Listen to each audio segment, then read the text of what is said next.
Bonjour à tous, on est le je ne sais pas combien juin, je crois on est mercredi c'est sûr, mais je crois qu'on est le 8 juin, je n'ai absolument plus la notion du temps. Donc voilà, on est le 8 juin, il est 13h06, voilà. Ma montre elle n'est absolument pas à l'heure, j'ai une montre mais elle est absolument pas à l'heure, chaque fois je la regarde mais elle est pas à l'heure. Voilà, il est 13h06, donc je suis chez mes parents. Mon fils est en bas sur le canapé, il dort dans son transat avec mon père, à côté de mon père. Voilà, ma tante va arriver, ma mère va finir bientôt le travail. Donc c'est cool.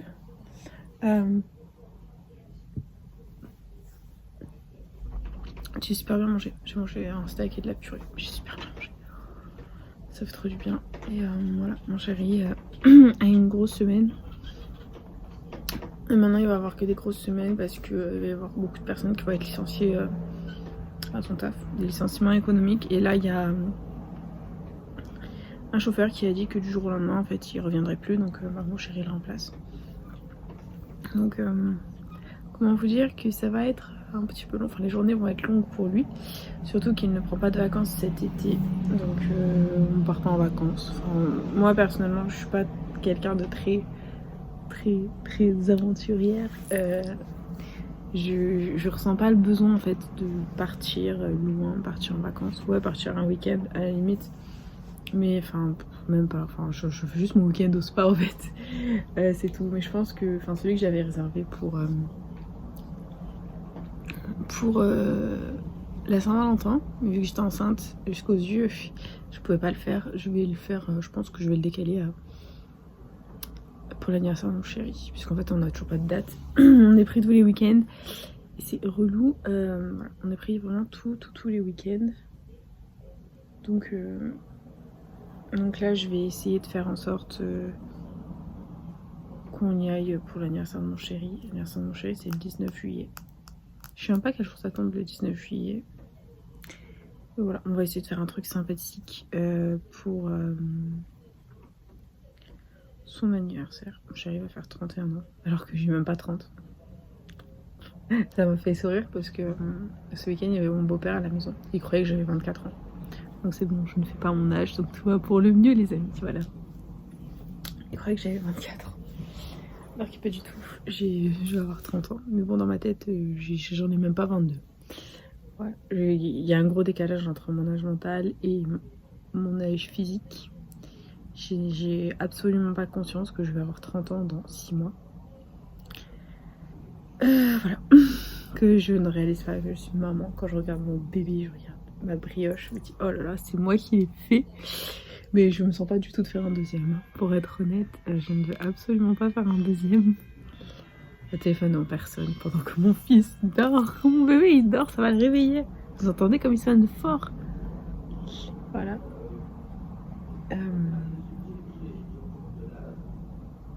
Mais ça va, mon fils ne s'est pas réveillé, c'est cool. Voilà, du coup... je sais plus ce que je disais. Oui, je ne sais pas mon âge. C'est cool.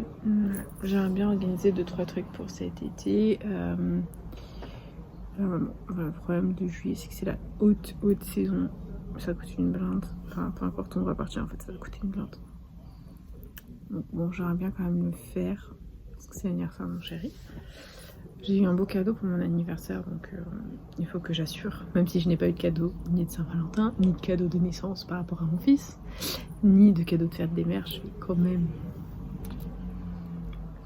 bien jouer mon rôle et faire un cadeau.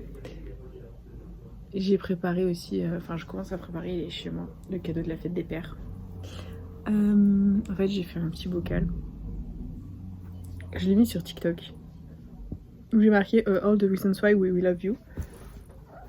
En fait, j'ai pris un bocal en verre où d'habitude je mettais mes trucs en vrac. Et en fait, je restais à côté de lui le temps qu'il fasse la sieste pour pas le laisser tout ça. Donc je fais mes montages, je prépare un peu mes vlogs. Donc je disais, je fais une All the reasons why we love you box. En fait, c'est genre plein de petits mots. Et je vous la montrerai quand je serai à la maison. Parce que en fait je me suis pris un peu à l'avance. que je donnerai le cadeau de la fête des pères samedi 10 à mon chéri au lieu de donner, je sais pas si on sera le 10 ou le 9, je sais pas. Samedi, non, on sera le 11, on sera le 11, pardon. Parce qu'en fait, la fête des pères c'est le 19 juin. Et comme on a le mariage le 18 et que à mon avis on va rentrer à 5h du matin et que mon fils va dormir chez mes parents. Donc on le prend pas pour la soirée en fait, on le prend juste pour la mairie et pour faire les photos. Et dès que les photos seront faites, on va ramener notre fils. Parce qu'on veut pas que la musique et tout ça va détruire les oreilles. Voilà, puis genre avec mon chéri, il profite, il vit sa best life en fait pendant le mariage. Donc on va pas l'amener le petit le soir et tout, il va être crevé. Donc on va pas le faire. Et du coup, vu que le lendemain, le dimanche, c'est la fête des pères, à mon avis, mon chéri le connaissant, il va dormir toute la journée. Moi, je vais être debout hyper tôt comme d'hab. Et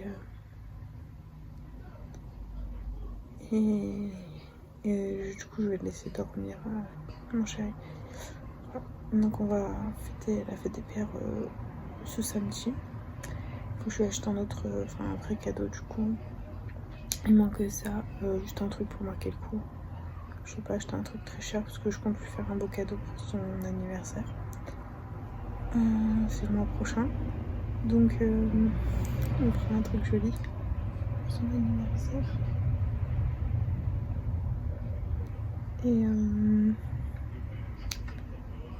Et voilà, donc je vous montrerai la petite boîte. J'ai fait un tuto sur TikTok. Je sais pas si je ferai des vues, c'est pas grave. Si ça peut servir ne serait-ce qu'à une personne, bah, écoutez, je fais. Et voilà, mon fils est endormi. Le téléphone de mon père a sonné. En fait, mon fils dormait sur son transat en bas, à côté de mon père. Et en fait, le téléphone a sonné. Ce qui a fait que, en fait, le téléphone de mon père est hyper fort parce que mon père il n'entend pas bien.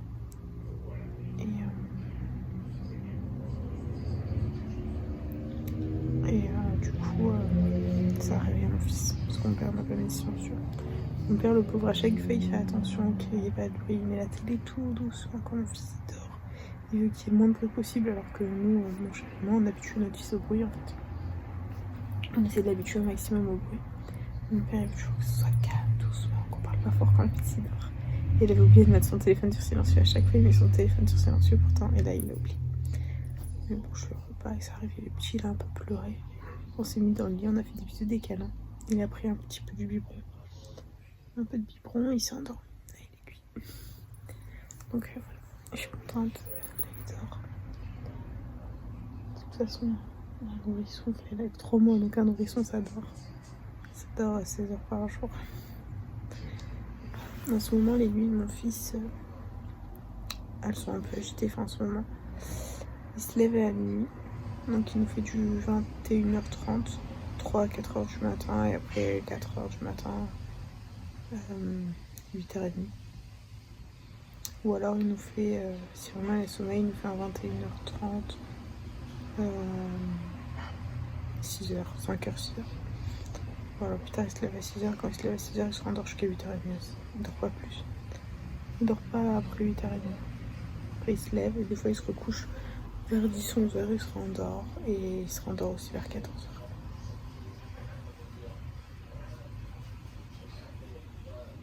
Je vous jure, quand je regarde mon fils, il commence vraiment à faire petit garçon, il fait plus de bébé. Il fait petit garçon. Quand je le regarde, je me dis, mon Dieu, j'ai réussi à mettre cet humain au monde. J'ai réussi à créer cet être.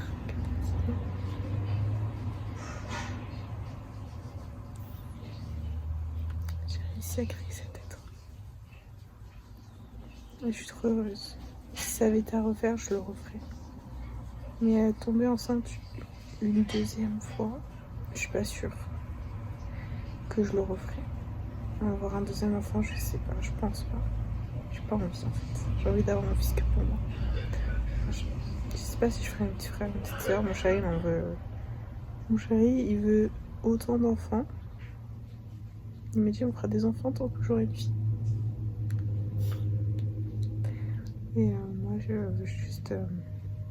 moi, j'ai juste mon fils, ça me suffit en fait. J'ai un enfant et ça me suffit largement. Après, j'aime pas être enceinte.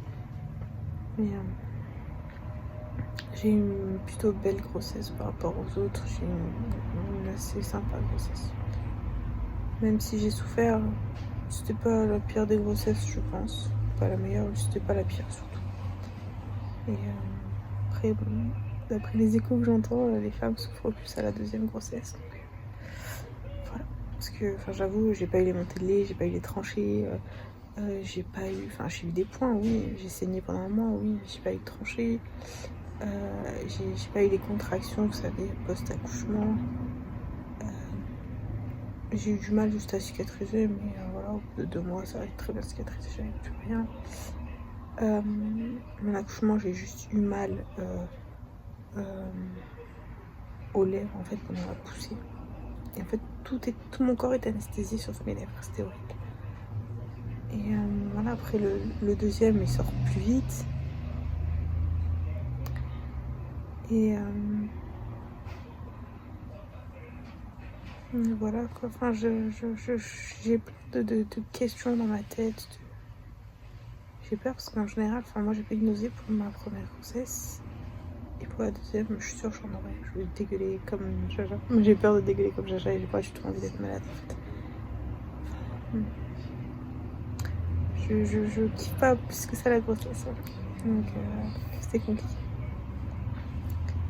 C'est très compliqué et je sais pas. Je sais pas comment on va envisager l'avenir en fait. J'ai un enfant, c'est fantastique. C'est ma petite brioche, je suis trop contente, je suis trop heureuse de l'avoir, si vous saviez. Me dire que j'ai réussi en fait, parce que si je parlais à la Charlène d'il y a 4-5 ans, elle te dirait non, moi j'aurais jamais d'enfant parce que je suis incapable d'en porter un, je suis incapable de faire un enfant, je suis incapable de m'occuper d'un enfant. Au final, je suis plutôt fière de moi parce que je trouve que je me débrouille pas si mal. Bon, je suis pas parfaite, mais je fais de mon mieux. Et quand je vois mon fils me faire des sourires, parce que franchement, je me dis que j'ai tout gagné. Je me dis, ouais, je suis pas la personne la plus riche. Oui, j'ai pas de maison. Oui, je suis pas propriétaire. Oui, je ne travaille pas actuellement. N'en déplaise aux rageux, aux personnes qui, notre mode de vie ne plaît pas en fait.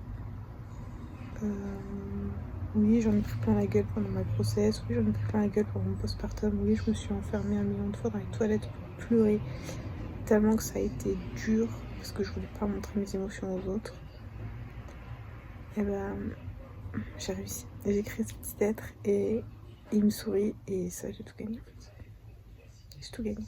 J'ai tout gagné. Parce qu'il y a des mots, je vous jure, qui sont encore dans ma tête, qui m'ont anéanti. Vraiment. Quand j'étais anémie, que j'avais des vertiges comme jamais. Et que, d'ailleurs, ma gynéco m'a dit oui, vous auriez dû aller aux urgences, on vous aurait perfusé direct. Et je pense que c'est mon plus gros regret de grossesse de ne pas être allée aux urgences gynéco de la mater et de ne pas m'être fait perfuser du fer. Je pense que si je m'étais fait perfuser du fer, j'aurais plus apprécié ma fin de grossesse. Et voilà, et quand on me disait, je sais pas, pendant mes 2 derniers mois, janvier, février, ça a été dur. J'étais hyper anémie, où je me réveillais le matin, j'étais dans la bétonnière. J'étais seule à la maison. J'étais dans la bétonnière, il y a tout qui tournait. Genre, vous savez, la sensation dans la bétonnière. Ça tourne genre comme ça. Et que t'as aucun contrôle, t'as aucun équilibre, rien. C'est horrible. Et que les gens, ils te disent oh, ça va, Charlène, t'es pas en sucre, hein, tu peux faire le ménage pour ton mec, tu peux faire à manger pour ton mec. Tu peux... Bah non, en fait, non, je ne peux pas. Je suis épuisée, je ne tiens pas debout, je suis dans une bétonnière. Je suis dans une bétonnière toute la journée. Je ne tiens pas debout, je pleure. Je suis malheureuse. Non. Je n'y arrive pas. J'ai besoin d'aide. Voilà, j'ai des souvenirs de ma mère en train de me doucher à 29 ans. Ma mère qui me douchait, mon chéri qui me douchait parce que je n'arrivais pas à me doucher. Mon chéri qui me lavait les cheveux parce que je pleurais. Je pleurais. parce que je n'y arrivais pas. J'ai pleuré de douleur parce que je n'arrivais pas à me laver les cheveux et j'ai pleuré de joie quand mon chéri me lavait les cheveux parce que j'étais heureuse de m'être lavé les cheveux. Enfin, je vous jure, c'est un engrenage. Et que en dehors, on te dit oh Charlène, ça va, tu peux faire le ménage, j'en sais rien, l'anémie. Non, c'est rien. Je te le souhaite pas, hein, ce que j'ai eu, mais c'est rien. Donc, je sais pas, genre, oh, Charlène, t'es douillette, tu mets une péridurale. Ouais, j'ai mis une péridurale, je voulais un accouchement sans douleur. Et alors, enfin, c'est juste une piqûre, c'est juste une anesthésie, chacun accouche comme il a envie d'accoucher en fait. Ou l'allaitement, j'en ai pris plein la gueule, l'allaitement. L'allaitement, ouais, Charlène, tu vas te ruiner. Charlène, tiens, je te prête des livres sur l'allaitement si tu veux. Comme ça, tu pourras apprendre à allaiter ton fils. Non, je n'ai pas envie d'allaiter. Je savais au fond de moi que j'avais pas envie d'allaiter, mais je voulais quand même attendre le jour J pour en être sûre en fait. Et en fait, j'ai tellement souffert. J'ai tellement souffert à mon accouchement que je voulais laisser mon corps tranquille en fait. Je voulais laisser mon corps tranquille et je voulais plus rien demander à mon corps et je voulais plus rien donner de mon corps en fait. J'en pouvais plus. Et j'ai dit et quand les sages-femmes, les puéricultrices ont notamment dit madame, vous voulez allaiter votre fils? J'ai dit non, j'ai dit donnez-moi un biberon artificiel. J'ai dit j'en peux plus. Je ne peux pas, je ne peux pas. C'était pas physique, hein, c'était psychologique. Je dis je peux plus rien donner de mon corps, je dis laissez mon corps tranquille. Et bien sûr, derrière, t'as les gens qui disent oui, mais ton fils, il va être tout le temps malade. Et après, t'as les gens qui te disent oui, ton fils, il ira pas bien parce que dès qu'il y aura un virus, il va attraper le virus. Alors que moi j'ai allaité mes enfants. Mes enfants, ils ont jamais rien eu. Voilà, c'est des trucs comme ça en fait. Mais laissez-moi tranquille. Je ne me sentais pas d'allaiter en fait. Et je ne pouvais pas. Mon corps n'en pouvait plus. Mon corps était à bout. Vous savez ce que c'est être à bout de force? Et j'ai qu'une seule envie, c'était de dormir, de me reposer, de rester dans ma bulle avec mon chéri, mon fils en fait. Et même mon chéri me disait d'allaiter, ouais mais tu devrais allaiter et tout, c'est cool d'allaiter. Notre fille, ce serait bien pour lui, pour son système immunitaire. Franchement, je dis à mon chéri, je peux pas. Je lui regarde, je lui dis, j'aime pas mon corps, je peux pas. Et il m'a dit, si tu peux pas, je respecte. Il m'a dit, je respecte totalement, il n'y a pas de problème. Pourtant, j'avais acheté les coussinets d'allaitement, je me suis dit, bon, peut-être que sur le moment, genre. Donc voilà, j'en pouvais plus. Enfin, même mes parents qui m'ont dit, non, mais ça va, donne-lui le sein, tu seras plus tranquille. Puis tu vas faire des économies. Non, enfin, j'ai dit à mes parents, je dis, même ma mère, elle m'a dit, donne-lui le sein, tu seras tranquille. Je dis, non, franchement, je peux pas. J'ai pas envie. Et je dis, je m'en fous, je paye le lait. Je paye le lait. Je dis, mon fils manquera de rien, je paye le lait, je payerai tout, je m'en fous, je paye. Mais je ne peux pas. Il y a des choses que je ne peux pas faire. Et donner le sein, je ne pouvais pas le faire. Je ne pouvais pas. Même avec la plus grande des forces, je ne pouvais pas donner le sein à mon fils. Et voilà. Ma première mère, elle a été super compréhensive. D'autres personnes, non, mais enfin, voilà. Enfin, il y a des gens qui sont moins compréhensifs que d'autres. Enfin, même, elle m'a dit, oh, c'est dommage, tu l'allaites pas. Je dis, franchement, je peux pas, je ne peux pas. Je ne peux pas, déjà, je n'aime pas mon corps, je ne suis pas bien dans mon corps. J'ai accouché, je voulais juste souffler, quoi. Ouais, je crois que c'est ça, souffler. Et en fait, le retour à la maison, c'est d'une telle violence que Enfin, nous, on a eu de la visite. Dès que je suis sortie de la mater, on a eu de la visite, en fait. On a eu de la visite tous les jours, pendant 15 jours. Je me dis pas dans quel état d'épuisement j'étais. Ça a poussé la circoncision de mon fils. J'étais atteinte. Enfin, psychologiquement, j'étais détruite. Et après, mon chéri qui a repris le travail, mon fils qui avait 2 semaines. 2 semaines. Et mon chéri qui reprend le travail. J'étais anéantie. Ça a été dur, le postpartum. On dit que le postpartum dure 3 mois. Ouais, ça va. Ouais, j'enchaîne infection urinaire sur infection urinaire depuis 1 mois. Mais bon. voilà quoi, enfin, c'est toujours la même chose en fait, c'est le jugement qui détruit, enfin, c'est terrible, c'est terrible. Et en fait, enfin, je me retrouve quasiment toute seule. Et j'ai 2-3 personnes sur qui compter et c'est tout. Et je me sens vraiment très seule. Très seule. J'ai beaucoup souffert pendant cette période postpartum. J'ai souffert enceinte, mais postpartum, j'ai également souffert. Enfin, je vous dis, j'ai enchaîné. Enfin, le moment où je pleure dans la toilette, et c'est le seul qui m'a cramé, c'est mon chéri. Quoi. Mon chéri, en plus, je sais pas comment il fait. Il arrive à ouvrir la porte des toilettes quand on est enfermé avec lui. Je sais pas comment il fait. C'est une question que je me pose. Je ne sais pas comment il fait. Et bien, il a réussi. Il ouvrait, il est rentré dans la toilette. Et en fait, mon chéri, c'est une éponge. Enfin, c'est un mec que tu peux lui faire toutes les remarques du monde, il s'en fout. Rien ne l'attend. Et les remarques qu'on lui faisait sur son fils, ben, ça ne l'atteignait pas. Ça l'atteignait pas. Je suis admirative. Moi, ça me blesse. C'est mon fils, c'est ma chair. C'est la chair de ma chair. C'est ma brioche. C'est mon petit bœuf loc-lac, quoi. Ma beauté. Voilà, quoi. Mais ça a été dur.